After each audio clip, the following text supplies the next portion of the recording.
Welcome everybody to the Comedy Pop-Up Podcast. For any information on our future live shows, please check us out at comedypopup.la.com and on social media at Comedy Pop-Up.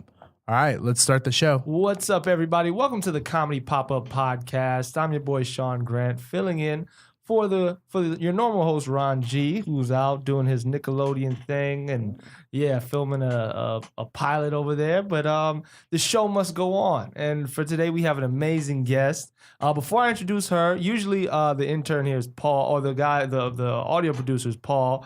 But we have a great fill-in today. Alex, want to say what's up to the people? What's going on, guys? Yeah. My name's Alex Kahn. I work over here at CPU with Paul, so you might hear me from time to time. Yeah, man, and welcome to the conversation. And of course, we have a lovely guest, as always, an amazing comedian. She's originally from, I think she's from Chicago. She was she's an alumnus of the Second City Improv Troupe. Ladies and gentlemen, big round of applause for Miss Natasha Pearl Hansen. Hello. I'm sorry, I assumed you were from Chicago. Well, that's where I started comedy. That's where you started comedy. Yep, and Okay. half my family's from there. My mom is from the south side of Chicago, but my dad's from Wisconsin. So I was born and raised in Wisconsin. Oh, what part of Wisconsin? Just outside of Madison. It's a town called dope. Stoughton. It looks like Stuffton, but it's pronounced Stoughton because everyone's white. right. Oh, okay, that's what's up. Yeah. So what made you move to Chicago, just to start comedy, or were you just Yeah.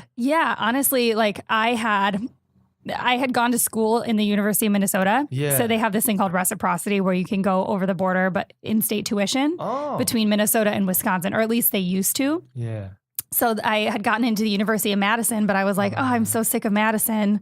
So I went to Minnesota. Yeah. And while I was up there, I was in theater program as a minor and was in pre-med. And then I quickly realized I didn't want to do medicine. And somebody in my theater program was like, you should do improv. You're always like making fun of everybody, especially the theater kids. Right. And so I kind of went home and Googled. It was like before Googled was a term. Right. Improv, and found Second City, Chicago. And then I just moved back to Madison and started commuting to Second City every weekend. So driving down to Chicago, sleeping on people's couches, and and then I just fell in love with it. That is so cool. Mm-hmm. So the process of becoming part of Second City, a lot of people don't know. Like we were just talking. I'm at Groundling, so they have like a school, like they have like a course. Like you go through a beginner, intermediate, advanced, then you go through the lab. Yeah. Is it like that with Second City, or? Yeah, I mean, it works differently now, I think, than it did then, because it was 2006, end of 2006 when I started commuting into Chicago, and I had started in the level 1 classes. Right. So basically there was two different types of beginner classes. It was level A through E, or 1 through whatever. If you had, like they called it improv for actors. So if you had come from an actor training background, you would do that one. If you came from just whatever background and just wanted to focus on the improv basics, you would do the other one. Yeah. So I did the one where we focused on the improv basics. And then at the end of that, you have to audition for conservatory. Okay. A conservatory program is like the bigger deal, and it's much smaller and it's harder to get into. Yeah. And I auditioned for conservatory, and then after the first class or two, then you have to re-audition to stay in. Okay, and the audition consists of like a character, it's or like improv. It's straight up improv, which is. And you don't know who they're going to pair you with. You're like standing on stage in a half circle, and they just point to 2 people and they bring you out. Yikes. But what I knew, somebody had told me this story. Yeah. Which was such an amazing story, and it's such a good defining story of what makes improv good. Right. Neil, oh my God, what is his last name? The guy on Scrubs. Ooh. The old. I know. I'll find it for you. Yeah, he was like what is his name? I can't think of it right now, and it sucks because doctor, that guy. The older doctor, the taller doctor. Ooh. Whatever, we'll find it, but I can't think of his name right now, which sucks because he used to come into the bar. I bartended across from. Thank you, Neil Flynn. So Neil Flynn, there was this story about him that he, and I might be butchering it because who knows if it was told to me perfectly, but it's still a good story no matter what. So let's just roll with it. Right. They said that he got into conservatory because he came out and was like, doctor, blah, blah, blah, address the other guy as a doctor. And the guy goes, I'm not a doctor. I'm in a giant pink bunny costume, which is like the worst thing you can do at improv is like shoot down. Jesus Christ. And he reacted to that by saying, perfect, they'll never suspect you in that. And like, and then it turned into this amazing scene because he played with it properly. Yeah, absolutely. So I had heard that story and I was like, okay, no matter who I get, no matter who I'm paired up with, I just have to make them look good. Yeah. Even if they shit on whatever I say or do, I just have to make them look good. So that was always my focus. Yeah. And it worked. And then I ended up with the coolest, we still all talk, like our whole conservatory gets so tight. Yeah. Because you're together every week for like a year and a half, 2 years. Right. So it's pretty cool. That is so cool. Alex, did you have any improv training or did you go straight into stand-up? No, I started with stand-up and I moved to Chicago to do improv. And it all kind of fell apart. I had classes, the advanced class at Second City where you take 2 at a time. Yeah. And they canceled the classes for low enrollment, and my renters canceled on me, so I just kind of ended up like sleeping in the Wrigleyville hostel, and I spent 5 weeks kind of miking in Chicago. I was like, I'm going to Denver now. But, it's like it's definitely on my like list of things to do with it by the end of next year is like get through kind of the basics. I think there's 5 at Second City. So that's kind of a long-term goal right now. I think it's such a great thing to bridge those 2 gaps. I think comedians nowadays have compartmentalized the different comedy arts. Yeah. And not, focus. They do go well together. I think so. Like starting in improv was so great because, at first I never thought I would do stand-up. And then when I happened to meander into stand-up. Yeah, what was that like? Well, how'd that happen? Like, how'd you meander? I've told this story on my podcast before, but long story short, this comic from LA, I bartended across the street from Second City. So like I was always in Old Town. Right. I was like Second City is in an area called Old Town. So all the Second City people would come to my bar and I would take care of them and blah, blah, blah, blah, blah. Yeah. So one time it was a Sunday and it was slow and this guy comes in and he's like, yeah, I'm performing at Zany's, which was the comedy club next to Second City. Right. But we didn't really ever talk to the stand-up comics. It was like separate, Right. We didn't go over to Zany's and hang out. Yeah. Like we hung out at Second City. Yeah. And so this guy was like, yeah, I'm in town from LA performing at Zany's. And I was like, oh, I've always been interested about stand-up. And basically he was telling me all about stand-up and then he ended up ditching out on his tab, but he had already left his number. Right. We had been talking for like 4 hours. It was a Sunday and nobody else was in there. Right. And so I called him when he didn't show back up. He was like, I'm going out to smoke, didn't show back up. I called him, and this is a comic. I don't want to say his name on this one, but on my podcast, I tell who it is. Right. And listen, guys, you gotta listen. And to Natasha. And I called him and I was like, you ditched out on your tab. What the fuck? You left your number. Like, you knew I was going to call you. And he was like, I know, I'm poor. I'll come back and pay it. So he did. And then he was like, oh, I'm so sorry. I was trying to do a dick thing, but I couldn't actually go through with it. And he's like, if you want to come out and try stand up in LA, you have a couch to sleep on and I'll get you shows. And so he did. I called him like a month later and I was like, I'm going to come out to LA. And he's like, all right, here's my couch. Yeah. Here's a key. And here's a spot at John Lovett's club. Oh, dope. That was how I got into stand-up. That is so cool. I was probably going to do it anyway because I had already started doing those like storytelling shows and like the Ask Cat style shows where there's like a monologuist. Right. So I already knew I liked talking about like shit that I got into. Yeah. But that was kind of the poignant moment. Gotcha. Mm-hmm. Yeah, I mean, a lot of guys, when I read a lot about like Richard Pryor, those guys in the 70s, they would do improv. Like Richard would do it with Lily Tomlin in Greenwich Village till like 2 a.m. Yeah. And like there was no Jonathan Winters, all those guys, there was no real separation in what a comedian, you know what I mean? Like you kind of had a more broad scope. That's why the characters were so much stronger than the ones you see today. I mean, not dissing our generation. Sure. But guys back then would have really well-rounded characters and the stage would be fully peopled with characters. Well, and a lot of like, even stand-ups had a lot of characteriness in them. Like Sandler and, like everybody just kind of had their thing, their shtick. And, or, obviously shtick isn't what we call it, but you know what I mean? Yeah. But kind of. I think there's a rock star element to like modern stand-ups where they're like, I don't want to do like guys who are stand-up guys. And I look at any class you can take, whether it's a clown class or mime class, or if you're funny and you can take anything that helps you break down your performance of whatever you're doing is going to get, but I feel like a lot of people are like, nah, I'm a stand up. Exactly. It's like, why wouldn't you like? Nothing hurts. Like the Second City now offers like, because they doubled their space in Chicago, they offer movement classes. I had taken a pratfall class back in the day when I was still at University of Minnesota. It was one of the funnest classes I ever took. It was like beginning tumbling for adults, how to properly fall, how to trip, how to fall on stage. And it was like, not everybody does that kind of physical comedy, but it was really cool to know. Yeah. Because there's an art to it. Like you have to fall properly. But if you did it now, people would be like, holy shit, I haven't seen a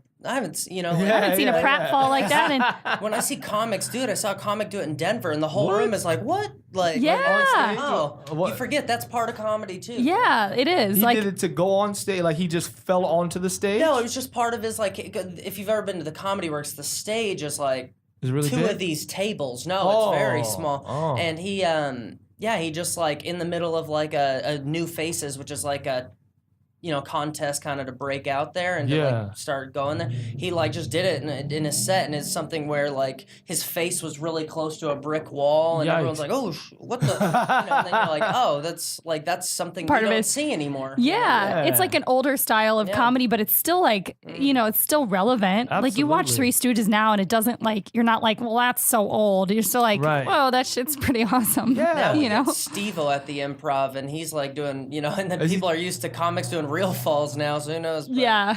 Wait, what does he do? He just falls? No. He does stand up, but okay. Yeah, I've seen him on stuff. I've never seen his act. Videos though of like he kind of will incorporate some like jackassy kind of videos and stuff every now and then, but now it's like we don't think of pratfalling as comedy, but there are guys who literally get kicked in the balls for a living who are doing stand up now too. So it's all whatever people will laugh at. It's all kind of one big moving ball at this point. Yeah. Like I think it's such a young art. I feel like if you look at like art itself, how many evolutions it went through, like like the postmodern, whatever. I don't know art history, but it has a long compared to comedy. The art of stand-up comedy is pretty new compared to that. Exactly. There's been comedy like. Well, and you see that in places that are just getting it, like like India and stuff, where they're starting to build clubs, and it's like listening to like comedy like 30 years. It's just like set up, very basic, and you realize like it's like football, like it was, it wasn't long ago that it was leather helmets. Right. Yeah, I think that we have some ways to go, but I'm by no means like any type of snob. Like I don't really like comedy snobs. Like this is what it is, or this is what it's supposed to be. But I think, like you said, laughing is a key element. If there's not anything wrong with magic or anything like that. I just feel like if they're laughing, then fine. If you're not stealing, then fine. Yeah, exactly. If you're not harming people. I mean, the whole point, like to me, comedy has always been. I got into comedy because I like to connect with people. Right. Like I got into it for positive reasons. Absolutely. So, and when people ask me if I get heckled and stuff a lot, I'm like, no, because I don't really put out that energy. Yeah. And if I do, it's because somebody's like drunk or they just want to be a part of the show. It's never like, boo, you're talking about politics. Like I don't really, it's just like never a thing because I don't know. There's different approaches to everything, but I kind of look at it like, this is all for the greater good. If you want to create something, I'm all game to support it, or give you good feedback or like tell you how I think it could be done better in my opinion. And you tell me how you think my stuff could be done better. Like it's all just meant to be for the greater good. We all want to connect with each other. Yeah, I feel that. I feel like when I see a comedian go into the crowd or start riffing, I think that's more who you are. I feel like, because I've seen guys who have an act that kind of puts forth like a nice guy thing, but then when they talk to somebody, their actual energy is exposed. And you're like, whoa. Yeah, for sure. On negativity, or they bring on like a defensive reaction to them. Yeah. Like, damn, I always get these hecklers. I'm like, it might be you, man. It's just the way you're approaching them. I think what you said is so key. And like how you talk to people or just the energy you give off. You know, there was like one guy, this was like a couple years ago in Vegas, but this guy was like heckling me, which in Vegas, obviously everybody's wasted. They've been drinking for like 6 days straight, or they've lost like thousands of dollars. Right. So their heckles come from a place of, like self-disappointment.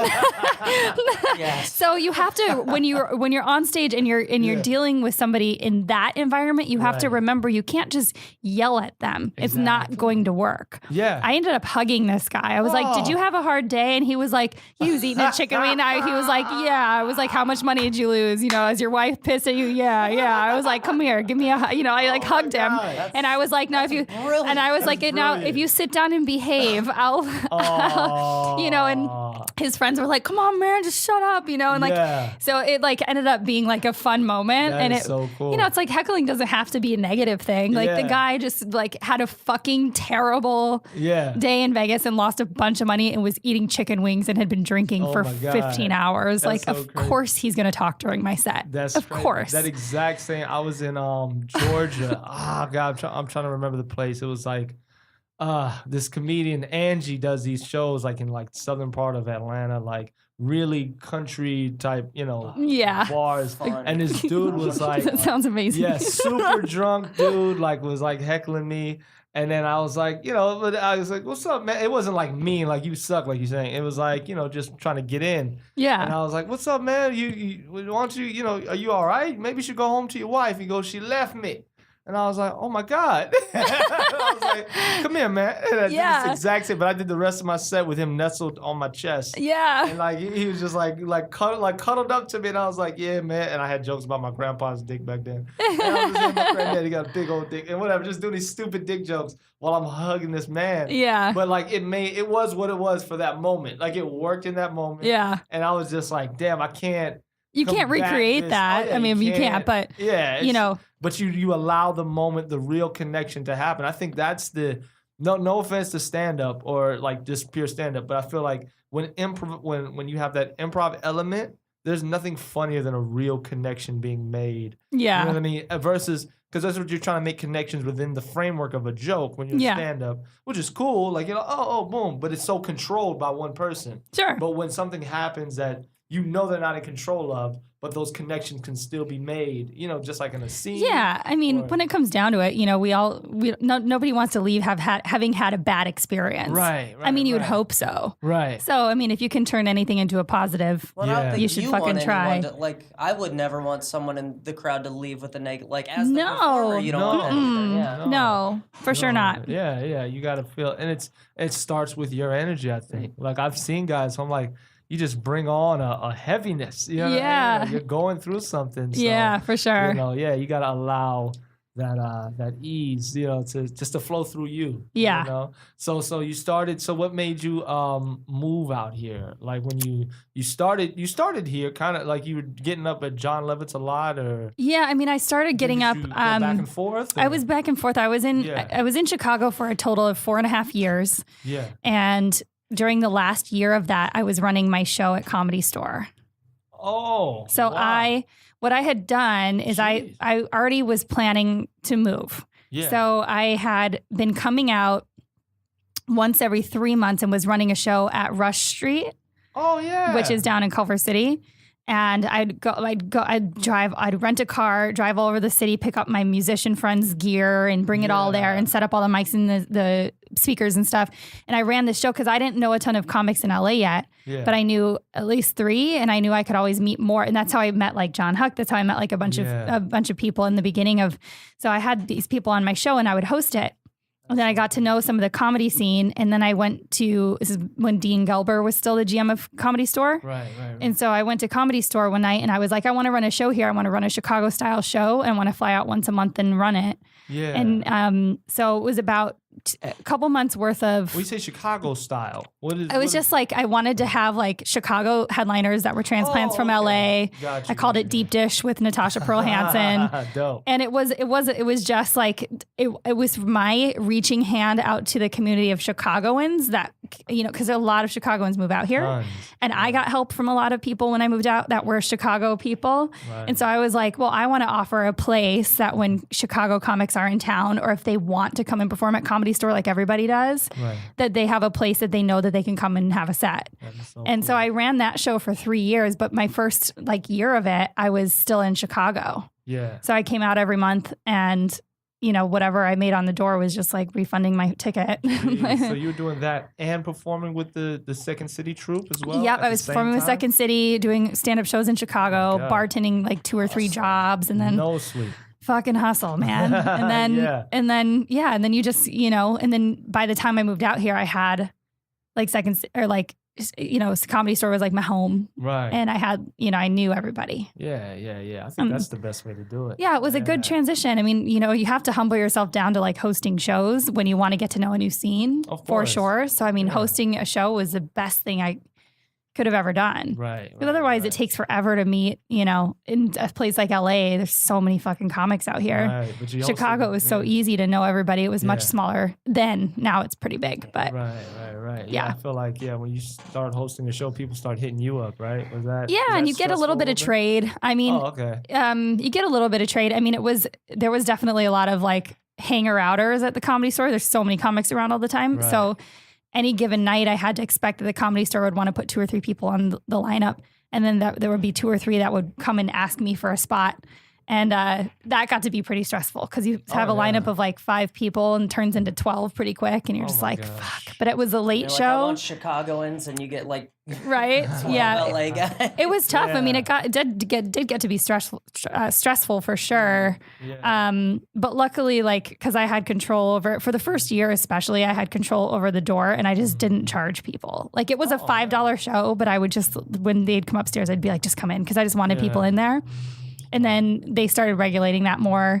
And so then, but it was still a $5 show always. It was so cheap. Right. Like, it was easy to get people out to it because it's right there. But it was fun. It was really fun. That's really cool. And I see you've done other things like with the Men's Health magazine. For comics like looking for like that, like for other avenues, with their talent, how did you get into that? I was just talking about that earlier. It's so funny. But today, Facebook told me that it was the 3 years of the first Men's Health article, the cheese one. But honestly, that was because, so my fiance and I, he's a photographer and amongst other things, we both just like to create stuff. Oh. And years ago, I was like, we need to start like infusing our loves of shit together. And I was like, he takes a lot of high fashion photos and he's used to model and stuff. And I was like, we need to take photos that like make fun of the modeling industry or the high fashion industry just a little bit, but like infuse humor. So it's not making fun of them, but it's like taking itself less seriously type of stuff. Yeah. So we shot the cheese one, and it was when American cheese was being debated about not being American. So it was a whole thing. It was a whole thing coming up on 4th of July 3 years ago where they were like, American cheese, is it American? Should it be renamed? Blah, blah, blah. Goodness. It was it was something that was on Reddit. And so me and him shot, I was like, I'm going to the store. We're doing something. And so I come home and, we're drinking whiskey. I lay down on the floor. He lays some cheese on me and it looks like a bikini. And I was like, go get a wine glass. Let's put milk in the wine glass. And I was like biting the wrapper of the cheese. Like it's this whole, it's an awesome photo. Yeah. And there's like a Budweiser in it. And like, just, it feels very like patriotically, weirdly sexy. I don't know. And I just was like, we're just going to put this on Facebook. It was a Sunday. I was like, something will happen with it because it's a trending topic. Right. And we put it up and lo and behold, like the next day, it just blows up overnight. And then Men's Health reached out. One of the guys that used to edit for Men's Health was a Second City alum. Oh, geez. So he was like, I saw this. It's brilliant. We got to put it in Men's Health. And so we just kind of talked about what that entailed. And then we agreed on letting me write an article. So it would explain like what the humor behind this was. Right.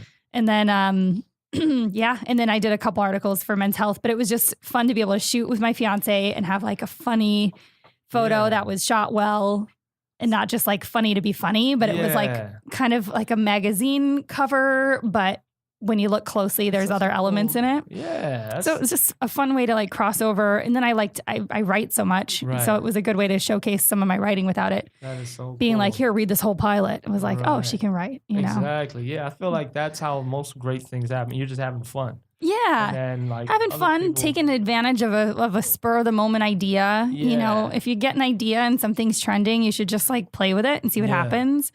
But you know, it's just not taking yourself too seriously kind of stuff. Yeah, I feel like, and not to keep going back to the improv versus stand-up thing, I think what improv does is it makes you get rid of that self-editor, that thing that's going like, oh man, this won't work, or this, or people are gonna say this, or whatever. Just have fun. Who cares what people say? I mean, people saw that and I'm sure interpreted it all sorts of different ways. And I had read some of the article or some of the comments and I was like, But,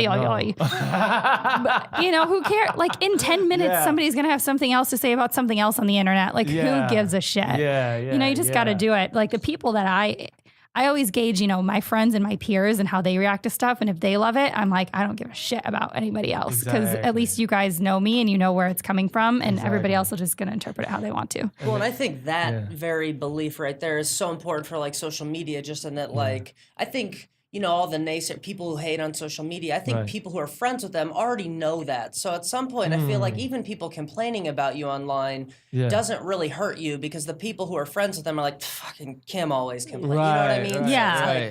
I feel like you shouldn't honor that at all because even the people who pay attention to them probably aren't paying attention to what they complain about. Yeah. You know? I mean, well, and that's like, you know, a lot of comics that have had like clips on like the Laugh Factory Instagram and stuff. Like they always get like 1 million or 2 million views, but like the comments are so terrible, especially on women's. Oh, really? Like it's always like women aren't funny, women aren't funny, women aren't funny. It's just like so many things like that. But you can't even like pay attention. Like, because when you think about it, whoever is sitting in their house or on their phone or whatever, writing stuff like that, like I feel bad for those people that they have like nothing better to do. And I'm like, you can't even think about it. And they're not a comedy critic. Like they're not coming at this with like a, you know, an Emmy. Like No, I had a 10-year-old get on mine only because like I don't have a lot of whatever Instagram followers, but I did a video with my buddy who's like Instagram famous kid, King Batch. And shout out to King He's Batch. big. Oh, yeah. In fact, we're doing a show at the Ontario Improv July 12th, if you can make it out. But anyway, so he put me in a video of his, so that attracted he's got a lot of kids that follow him. And one of them went in my DMs, like I guess, I don't know if he reviewed some of my videos or what, I don't know how he became a critic of myself. I know he doesn't see me at clubs, but he goes, hey bro, like little 10-year-old. Because I can tell from his like he says he's 10, like in this thing. Yeah. And he's like, got Steph Curry on his little thing, and he goes, hey bro, you not funny with the all like misspelled. I don't know how you misspelled that stuff. Like it's just you're not funny and you suck dick. And I was like, damn. You're like, what? How do you even know what a dick suck is? Yeah, I found it so funny. I was like, you never seen me. I was like, in my mind, I'm like, give me a chance, kid. Like, part of me wanted to like, rescue my reputation. Oh, yeah, with the 10-year-old community. Yeah. That stuff, you just have to just like... let it blow past you. I think it's mostly 10-year-olds. Yeah. I think that's what all these hate. people who are mentally 10 years old. Or mentally 10 years old. Well, and that's the whole thing about me saying like, and that's why I've been so okay over the years, like not having something blow me up overnight. Like I really never wanted that. I always wanted to slow grow. Because I want a career that lasts. And 2, my followers all like it's a positive community. Absolutely. And it's like people know that my sense of humor is like I'm not bashing, I'm not negative. I really like life. I really like people. And like I get like really positive responses from like my podcast, from my Instagram, like, and I reply to like everybody. You know, and so it's just a community of people. And if it builds slowly over time, I'd be happier with that than having 1 million followers tomorrow and having all this riffraff that like doesn't know anything about me. I think that's the best way to go about it because I know so many people. You can get a lot of followers quickly if you take on that whole roasting culture or that negative insult culture. Because I got a buddy who's also pretty famous, Michael Blackson, who like he's very famous. But I'm like, you got to live in that place all the time. Where people are like, you ugly mother, and you got to keep going at them. Like, I like people too much to want to like be defeated every day by that. Like, you know, of course there's shitty people, but I like just don't even pay attention. So I'm just like, I would rather just let this roast over time and let it become something eventually. I could never sustain that negativity for years. When you watch comics who they're following has been in that, you know, they've seen them over years and then they become really loyal. I think stand-up followings are the most loyal as far For as sure. Yeah, like because you can build a following through the internet or even through acting. Well, you get people that know your voice, and then you Yeah. just, they know exactly what they're getting with you. Yeah. And I think it's also like they get to know who you are, because when you're telling a joke, it's from like how you feel. Whereas Right. I don't know, with music, it's a lot of it's a lot of comparison, or it's a lot of it's metaphoric, or it can be. But it's like when you're up there just talking, people are like, oh, I agree with this person, or I completely disagree. With this person. Yeah. And you're less judgy. I feel like every musician is judged based on, oh, this album's better than this album. I think stand-up can be the same way, but most people are just like, I just want to see what they think now. Yeah. You know what I mean? Yeah. Oh, what's 40-year-old Dave Chappelle think versus what is, you know what I mean? 30 to 29-year-old Dave Chappelle or whatever, or even other comics who you're like. An aging, brilliant mind is so fun to follow. Yeah. George Carlin even, like you follow him. Put that on your Instagram. I love That's that. good. Yeah, because even like you watch George Carlin, obviously he's getting older and he's slower. Not now. I mean, when he was getting older, but like even then, you're like, oh yeah, he's not the sharp '70s George Carlin, but he's still George Carlin. I just want to see what George Carlin thinks about the world right now. As he was I getting know. older and he was having to use notes because that's what happens with age. Yeah. But yeah, you're like, what does he think now? Or how's the world? Oh man, like you watch something on the news, like, what does this person think about this? Like, if you have that relationship with them. For sure. through For sure. stand-up. And I think society needs to be okay with that. Like, not like, yeah, I'm different than I was 10 years ago. How I feel is different. Like, because a lot of people are like, that's not what you used to say. And it's like, well, of course. yeah, I'm a different person than I, like, I would never say anything that like contradicts my foundation of beliefs because I haven't had anything foundational change, but you're allowed to as a person. Yeah. Different things affect different people in different ways. But for sure, my opinions change quite a bit here and there. I mean, it's just you're a product of your environment. So I mean, you can't move in any direction as a society or an individual. You have to change your mind at some point. There's got to be changing of minds. So. Yeah. But you see it a lot in politics where it's like that's not like people get furious. Can't ever change your mind. Yeah, well, I mean, in politics it's harder because people have to like stick with something. But there's a big comic right now who I see at the Improv a lot, and that's kind of the gist of one of his jokes. Is he's like, if they came back to life, they'd be like, you didn't write anything new, like. Another like political podcast I follow, and someone was like quoting an old economist, and he's like, yeah, he also died. Like, do you think if he was still around, he'd probably have a very different view of what an economy is? Because so it's don't quote people. I mean, what are they saying today? Not what did they say 10 years ago? And I feel like we've gotten away from it a lot. Like Yeah. No, I feel you. I mean, absolutely. And you mentioned very briefly, but you were talking about how women get treated in the comments of the Laugh Factory. Last time I hosted the podcast, it was, I want to say Rebecca, forget, but Takara Williamson, and they were talking about like the state of like being female in comedy now. Like, is this with stuff that's going on? Is it? Maybe you have nothing to compare it to. But like, would you say it's easier now? Or? I'm kind of one of those like. This has been a tough topic for me because I've never had anything really bad happen to me in the comedy scene. Right.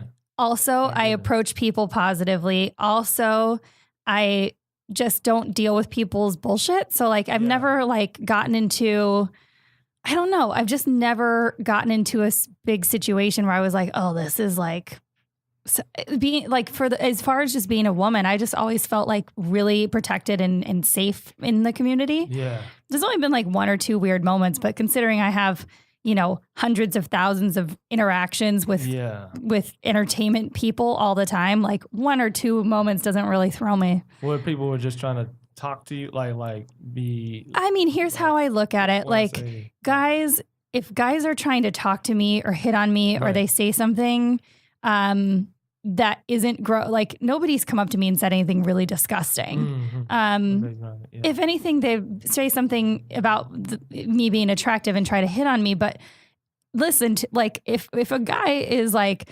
mediocre, attractive level, but they're brilliant on stage, like when they get off stage, they feel like the hottest person in the world, right? Oh, yeah. And this is just one example. But of course, they're gonna come after a couple drinks and hit on like another female.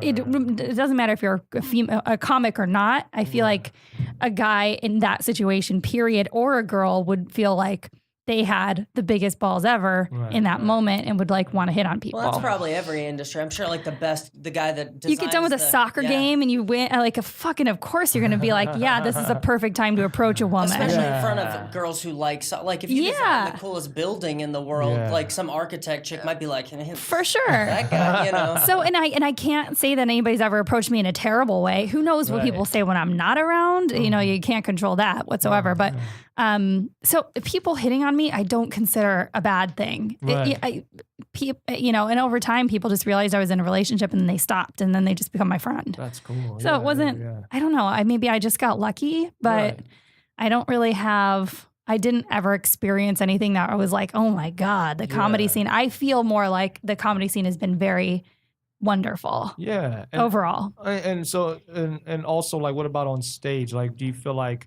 when you watch a show or like even in your own act, do you feel like what's accepted from women is changing, or like do you feel like how do people receive you?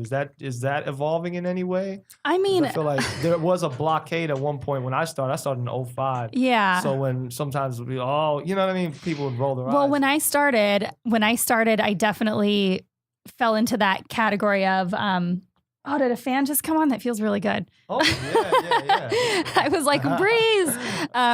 It was more in that category of like, in order to fit in with the guys, which I did this to myself. Like nobody else told me to do this, but I was like, I got to dress like more like down on stage.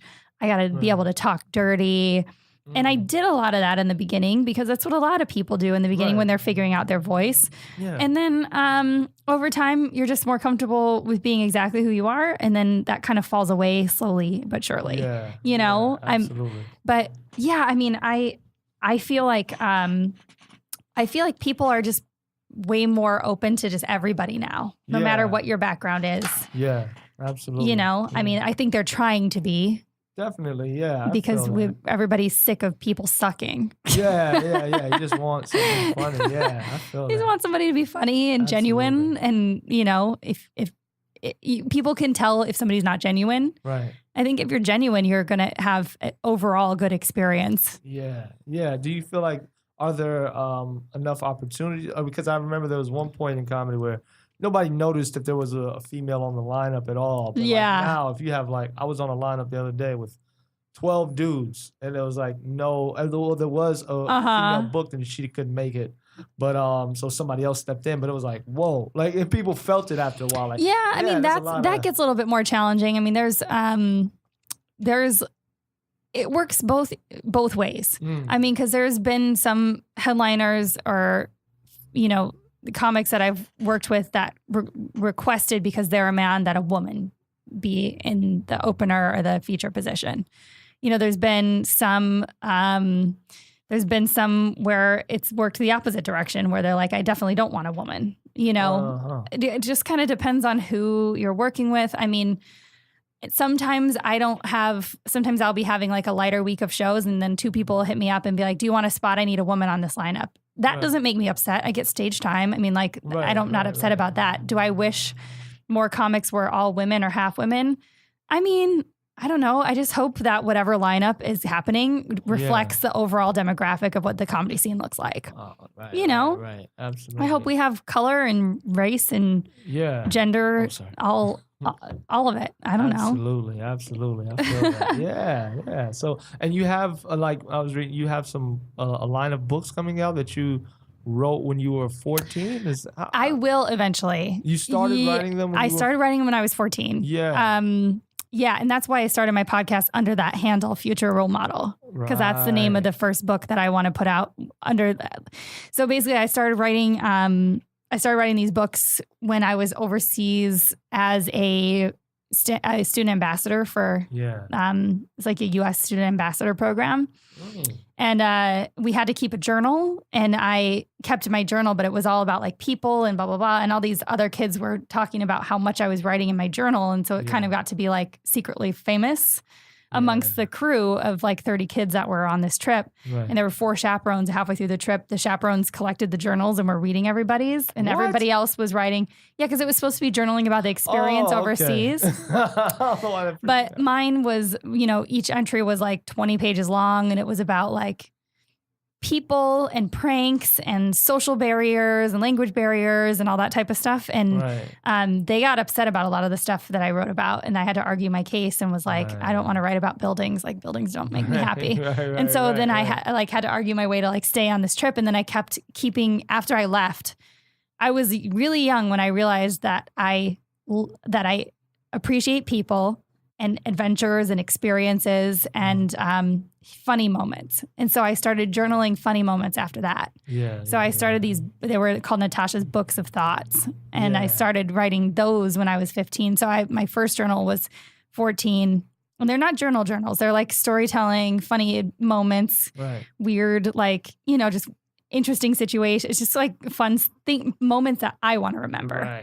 And I have like 5 or 6 volumes of those. That's so cool. And then, and so then that parlays into like when I started doing Second City. And so a lot of the sketches I wrote there. So I want to eventually put those out in a book and be able to show like little pieces of the actual journal, like the handwritten portion, and then go into explaining the story and talk about that. Oh, that's so cool. Yeah, it'll be cool when it eventually happens. Absolutely. So do you still do the show at Comedy Store?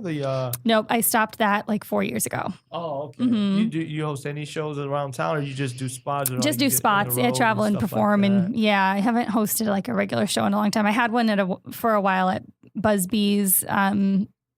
And then I had one at the Improv for a while, like a year and a half at the Lab. But I haven't regularly hosted one in a while, but probably wouldn't mind. I mean, I love regularly being somewhere.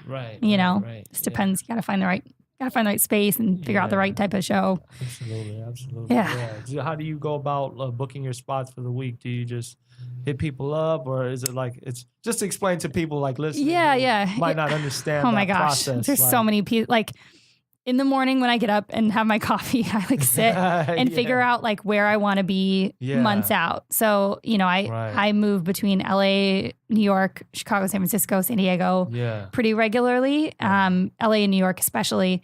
And so I'll figure out, okay, because like July, I knew I had to be in New York because I'm going up to JFL. And so, and then I'm performing at a casino again in New York in August. So I was like, all right, I'm going to book shows for a week around this. And so then I just hit up all the clubs and then fill in my dates that way. And then in LA, I mean, I have a rotation of people on a Google Doc that I hit up every couple months. So cool. So I'm not always hounding like one person, and then I have some places that I know I can like hit up if I need to work on something that I won't abuse that power, but I'll just be like, hey, if I have a big show coming up or a big weekend featuring for somebody, I'll be like, hey, can I pop in and kind of work out some stuff? But, I mean, you just kind of have to keep your own way of organizing. And, emails are so quick. That's a great way. Like an hour every morning spent doing the email portion of like just getting in touch with people. Is all you need to do. I mean, and then the rest of the day is spent doing all the other shit you need to do to survive in LA. Exactly. Put a lot of work in just to do, just for spots. I mean, there is no, I mean, until you get to a point where you're big enough and somebody's handling all your tours for you, like nobody's going to advocate for you for small spots. Right. You've got to do it all for yourself. Yeah. How do you go about it, Alex? I'm still new here. I honestly don't book a lot here, but I do a lot back in Vegas. I go home a lot. It's easy to get home and pop up on shows. I work, I was co-producing a show for a while that I think our venue is they've been remodeling the last couple of weeks. Hooters, actually, you're talking about. Oh, nice. They've been reconstructing, if you will. So that was kind of one of the jokes we made too, was are they all getting new work done? But we do a nighttime show, and it's like 2-hour show that bleeds into like a 2-hour open mic. And we tried a daytime show, and we bark for like 6 hours. And we tried a daytime show, like a family friendly, and we got like no one on Hollywood Boulevard. Oh yeah, and that's hard. The new manager walked in, and for nights it goes pretty well, but like daytime, it just was kind of slow. We'd never done it before, and the new manager he came in to fire the old manager that day. And he saw like some guy telling a pussy joke to like a room full of 4 people, and was like, so I don't know now, but that's been my workout forever. Is I get, in exchange for running sound there, I'll get like 10 minutes there a week to kind of, So now I'm just now starting to go back through the process of looking, actively seeking spots. So I'm in the same. It takes time. I'm listening as much as I want to. I'm talking more than I should be listening. So, no, it takes time to like figure out. And shows are always changing and.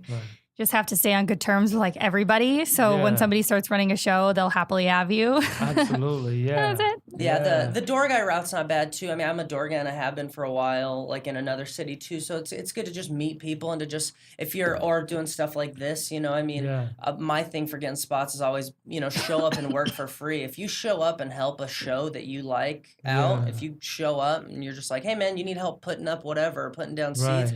If you're in the barbershop long enough, you're gonna get a haircut. So that's true. I like to hang around shows that I want to do and hang around with people who shows I want to do and just be valuable to them and hopefully that's what I like to do. Yeah. And that's you don't have to have those awkward conversations where it's like, oh, here you book a shit. It's. I'd like to, at some point it becomes you're a comic, right? And you go support other people's shows. Like last night I went to Christine Casagrande's show, the 88. And that I saw Alex there. But, people that I like, of course I want to go and support their shows if I'm not performing, which sometimes you're like, oh, I just want to go to bed. But then last night I was so tired and I was like, fuck, I have to go because I really like Christine. I really like the people on the show. I gotta go fucking support. It's part of the, it's part of the game, not part of the game as that sounds bad, but like, if you love what you do, you go and support other people's stuff and you hope that they do that in return. You don't do it for that, but you hope that's what it is, eventually we all support each other. Well, and people, I think it's a natural part of supporting people. People will support you. So if you're a comic as well and people see that you're not going to absolutely destroy whatever they're trying to build, it's you support me. I would love to have you. Right. When I was in Chicago for that short time, I'd met a Denver guy and I'd already decided like I'm moving to Denver in a few weeks, and I'd met one of their comics and he told me, he goes, our mics are good. Like mics is a decent time, but he goes, what I would do if I were you is every night that you're not doing something, go support a local show. It's and that's that kind of. I think there comes a point where that's kind of the the networking, especially if you're in a new scene or a new city or But I like to just road trip, and I'll road trip from like I made a big loop from Denver down through Albuquerque and through Arizona, back up home to Vegas, and then back through to Denver. And you hit mics as you go, and you'd be surprised how next time you're in a city, people are like, we'll find you, just showing up and hanging out and having fun. I think is people want to work with people that they like, not people 100%. Yeah, be likable. Exactly. Absolutely. Yeah. Hope all the young comics listening got that. And I know it's we're running out of time, but Natasha, how can people find you on social media or like through the internet? Yes.